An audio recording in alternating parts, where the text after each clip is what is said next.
आगामी निकाय चुनाव शांतिपूर्ण वातावरण में संपन्न हो और कोई अनुचित घटना न हो, इस बात का ध्यान रखते हुए नागपुर पुलिस ने एक बड़ी कार्रवाई को अंजाम दिया है। कुख्यात आरोपी मोहम्मद आरिफ उर्फ बंगाली मिजान पर एनडीपीएस के तहत कार्रवाई की गई। बता दें कि कलमना थाना क्षेत्र में सक्रिय और रिकॉर्डधारी कुख्यात आरोपी मोहम्मद आरिफ उर्फ बंगाली मिजान शेख उम्र 28 साल निवासी कलमना को एनडीपीए के कानून के तहत स्थानबद्ध किए जाने का प्रस्ताव डीसीपी जोन 5 के माध्यम से नागपुर शहर पुलिस आयुक्त कार्यालय को भेजा गया था। पुलिस आयुक्त नागपुर शहर ने आरोपी को स्थानबद्ध करने का आदेश पारित किया।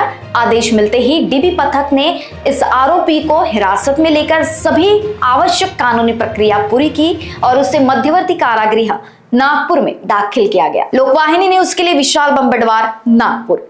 माननीय पोलीस आयुक्त डॉक्टर श्री रवींद्र कुमार सिंगल यांनी येणाऱ्या पंचायत समिती, जिल्हा परिषद निवडणुका, महानगरपालिका निवडणुका संबंधाने कुख्यात आरोपीवर कठोर प्रतिबंधक कारवाई करण्याचे आदेश केलेले आहेत।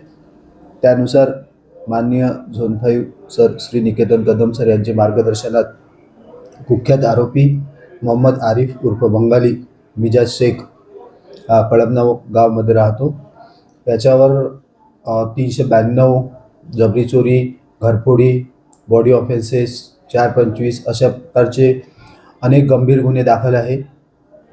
त्याचा प्रस्ताव एमपीडीए प्रस्ताव आम्ही तयार केलेला होता।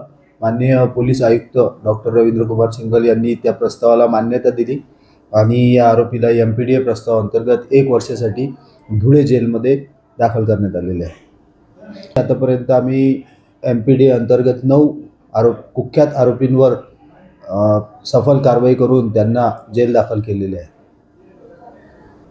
माननीय पोलीस आयुक्त डॉक्टर रवींद्र कुमार सिंगल सर, माननीय joint CP Shri Reddy sir, माननीय south region sir Shri Rathod sir, माननीय zone 5 sir Shri Niketan Kadam sir, ACP Shri Ohad sir यांच्या मार्गदर्शनात पोलीस स्टेशन कळमनाने ही कारवाई केली आहे।